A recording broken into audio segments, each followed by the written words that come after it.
राजेश प्रियदर्शी से बिहार का प्रादेशिक समाचार सुनिए। तमिलनाडु मामले में फर्जी वीडियो करने के मुख्य आरोपी यूट्यूबर मनीष कश्यप को तमिलनाडु पुलिस अपने ले गई। इसकी अनुमति पटना की विशेष अदालत ने दे दी है। तमिलनाडु के मदुरई जिले कोर्ट के न्यायिक दंडाधिकारी ने आरोपी मनीष कश्यप को कोर्ट में पेशी के लिए प्रोडक्शन वारंट जारी किया है। इसके बाद जानकारी बेऊर जेल प्रशासन को भेज दी गई है और फिर बेऊर जेल प्रशासन ने मनीष कश्यप को तमिलनाडु के मदुरई कोर्ट में पेश करने की अनुमति के लिए पटना के विशेष न्यायिक दंडाधिकारी से आवेदन किया था। इससे पहले मनीष कश्यप को लेकर ईओयू की रिमांड अवधि सोमवार को समाप्त होने के बाद उसे कोर्ट के समक्ष सुपुर्द कर दिया गया। इसके बाद न्यायालय ने उसके पटना स्थित बेऊर जेल भेज दिया। इस प्रकरण में तमिलनाडु में 2 आपराधिक मामले दर्ज किए गए हैं। बिहार में मनीष कश्यप पर 3 केस दर्ज है। मनीष कश्यप पर तमिलनाडु में प्रवासी मजदूरों की हिंसा के फर्जी वीडियो वायरल करने का आरोप है। साथ ही लोगों को भड़काने का भी आरोप लगे हैं। जानकारी के मुताबिक जांच में एईयू को मालूम पड़ा है कि मनीष कश्यप को पेड न्यूज का भी धंधा चलता था, जिसमें कुछ कोचिंग संस्थानों के नाम भी सामने आ सकते हैं। बिहार में एक बार फिर से मौसम करवट लेने वाला है। प्रदेश के ज्यादातर हिस्सों में रामनवमी के दिन से 3 दिनों तक तेज हवा, मेघ गर्जन और ओले के साथ बारिश के आसार है। मौसम विज्ञान ने 30 मार्च से 1 अप्रैल के बीच आंधी बारिश का पूर्वानुमान जारी किया है। इसके मुताबिक दक्षिण पश्चिम के 14 जिलों में ओलावृष्टि की आशंका है। वहीं 2 अप्रैल से मौसम सामान्य होगा। पूर्वानुमान के बाद आपदा और कृषि विभाग ने किसानों को सचेत करते हुए अलर्ट जारी किया है। मार्च माह में यह दूसरी बार मौसम खराब होने से रबी के साथ साथ आम लीची की फसल को नुकसान बढ़ने की आशंका है। मौसम विभाग ने अपने पूर्वानुमान जारी करते हुए कहा कि राज्य के ज्यादातर जगहों पर तेज हवा और मेघ गर्जन के साथ हल्के से मध्यम स्तर 10 से 50 एमएम की बारिश होने की आशंका है। इस दौरान हवा की गति 30 से 40 किलोमीटर प्रति घंटे रहने का अनुमान है। मौसम विभाग ने कहा कि प्रदेश के कुछ स्थानों पर ओलावृष्टि भी हो सकती है। पूर्वानुमान के बाद आपदा प्रबंधन विभाग और कृषि विभाग ने किसानों को सचेत रहने की सलाह दी है। साथ ही पक चुकी रबी फसल की कटाई कर लेने के और उसे सुरक्षित स्थान पर रखने की भी बातें कही है।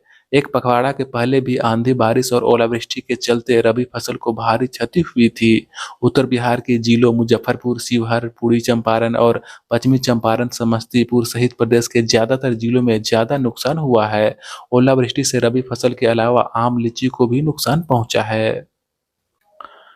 छपरा के कोपा थाना क्षेत्र के जेडीयू नेता तारकेश्वर सिंह हत्याकांड मामले में मंगलवार को एमपी एमएलए कोर्ट ने मांझी विधायक समेत 5 आरोपियों को राहत देते हुए बरी करने का आदेश दिया है। विशेष कोर्ट के विशेष न्यायाधीश एडीजे 3 नलिन कुमार पांडे ने विधायक सत्येंद्र यादव के साथ दिनेश पंडित, सुनील शाह, रघुवर शाह, सुदामा शाह व राजेश राम को भी साक्ष्य के अभाव में बरी करने का फैसला सुनाया है। दोपहर करीब 4 बजे एडीजे ने अपना निर्णय सुनाया। 15 वर्ष पहले कोपा के पतीला गांव में जेडीयू नेता तारकेश्वर सिंह की हत्या कर को और उसके शव को जमीन के अंदर दफना दिए गए थे।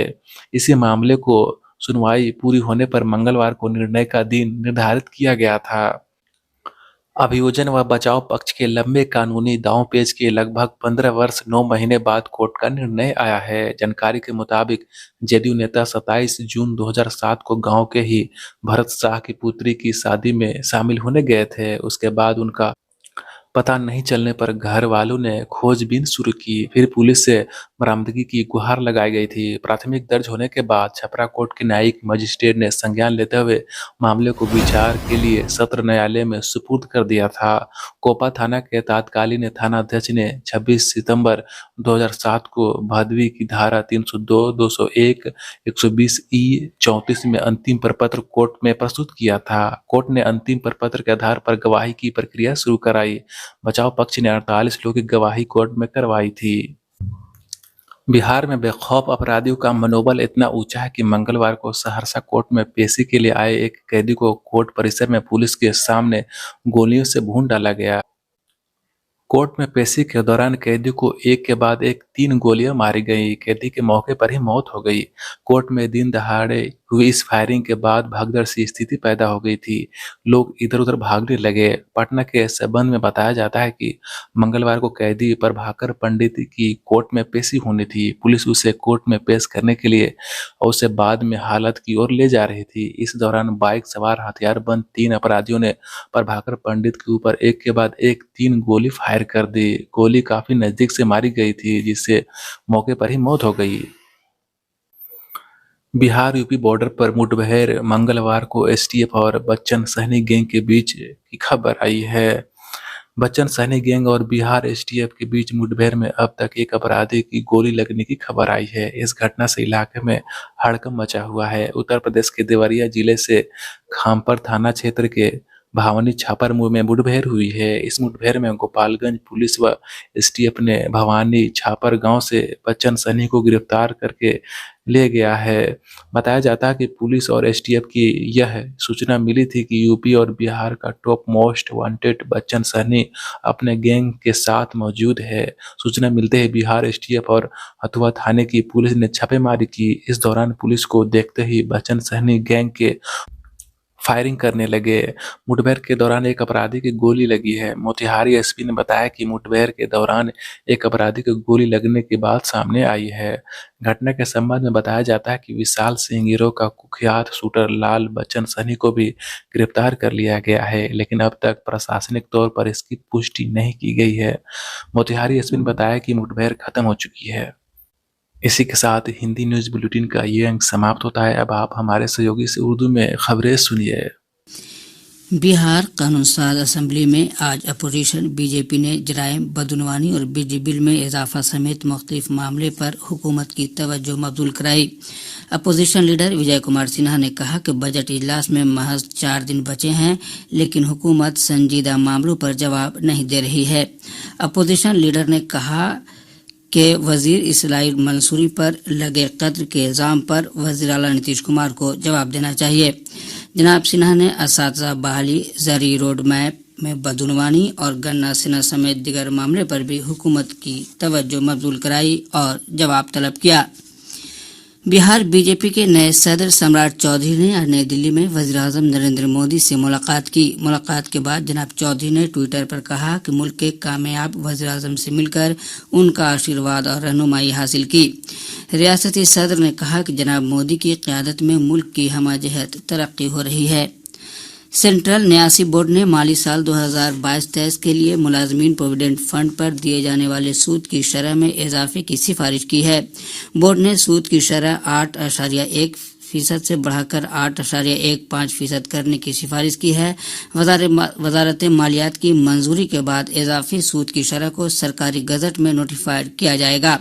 इसके बाद एम्प्लॉयज प्रोविडेंट फंड ऑर्गेनाइजेशन बढ़ी हुई सूद की शरह का फायदा अरकान के खाते में ट्रांसफर करेगा। एम्प्लॉयज प्रोविडेंट फंड पर दी जाने वाली यह अब तक की सबसे ज्यादा सूद की शरह है। बोर्ड की सिफारिश के मुताबिक तकरीबन 11 लाख करोड़ रुपए की कुल असल रकम पर अरकान के खाते में 90,000 करोड़ रुपए से ज्यादा की तकसीम शामिल है। मरकजी वजारत तालीम ने अपने अहम प्रोग्राम प्रधानमंत्री school for rising India PM Shri के लिए पूरे मुल्क के तकरीबन 9,000 स्कूलों की फहरिस्त जारी की है। वजारत ने बताया है कि इन इदारों का इंतखाब केंद्रीय विद्यालय और नवोदय विद्यालय समेत तकरीबन 2,50,000 सरकारी स्कूलों से किया है। वजारत ने कहा है कि इस इंतखाब के अमल में निसाब, दाखिले के अमल और बुनियादी ढांचा, इंसानी वसाइल और जिनसी मसावात समेत कुल 6 मेयार का तज्जिया किया गया है। सदर जमहूरिया द्रौपदी मुर्मू ने आज रियासत में यूको बैंक की 4 शाखों का वीडियो कॉन्फ्रेंस के तवस्सुत से इफ्तिताह किया। बैंक की 80वीं यौम तासीस तकरीब को कोलकाता में खिताब करते हुए सदर जमहूरिया ने जिंदगी के हर शोबे में बैंक और मालियाती शोबे की सहूलतों की तौसीह के लिए डिजिटल टेक्नोलॉजी का इस्तेमाल करने की अपील की। इधर बैंक के जोनल मैनेजर धीरज पटवर्धन ने बताया कि सदर जमहूरिया ने औरंगाबाद के दाऊद नगर और अम्बा, रोहतास के विक्रमगंज और सिवान के मैरवा में बैंक की शाखों का इफ्तिताह किया। प्रोग्राम के दौरान 18 रियासतों की 50 नई शाखों का आगाज किया गया। आज तुलू होते सूरज को अर्घ पेश करने के साथ ही अवामी अकीदे का 4 रोज़ा अजीम त्यौहार चैती छठ अंजाम पजीर हो गया। हमारे नुमाइंदों ने बताया है कि गंगा समेत मुख्तलिफ नदियों, तालाबों और आरजी हौज में लोगों ने तुलू होते सूरज को अर्घ पेश किया और पूजा अर्चना की। इसके बाद पारण के साथ त्यौहार अंजाम पजीर हुआ। चैत्र नवरात्र के 7वें दिन आज देवी दुर्गा के कालरात्रि स्वरूप की पूजा अर्चना की जा रही है। ऐसा माना जाता है कि स्वरूप की पूजा करने से सभी गुनाहों से निजात मिलता है, दुश्मनों का खात्मा होता है। इधर मुख्तलिफ पूजा पंडालों में देवी के मुजस्समे के पट लोगों के दर्शन के लिए खुल गए हैं। रियासत में अगले 48 घंटों के दौरान मगरबी विक्षोभ के एक बार फिर सरगर्म होने का इम्कान है। महकमा मौसमियात ने कहा है कि 30 मार्च से 1 अप्रैल के दरमियान रियासत के बेशतर मकामात पर हल्की से दरमियाना बारिश का इम्कान है। इस दौरान मुख्तलिफ मकामात पर ज़ालेबारी के साथ बिजली गिरने का भी अंदेशा है। महकमा मौसमियात ने किसानों से वक्त पर फसल की कटाई और ज़ख़ीरा अंदोज़ी करने की सलाह दी है। कटिहार जोगबनी रेल सेक्टर पर वाक़िफ़ बथनाहा स्टेशन से नेपाल कस्टम यार्ड के दरमियान रेलगाड़ियों की आमदोरफ्त अप्रैल महीने से शुरू हो जाएगी। कटिहार रेल डिवीज़न के additional division rail manager Chaudhary Vijay Kumar ने बताया कि इस सिलसिले में जल्द ही तारीख का ऐलान कर दिया जाएगा।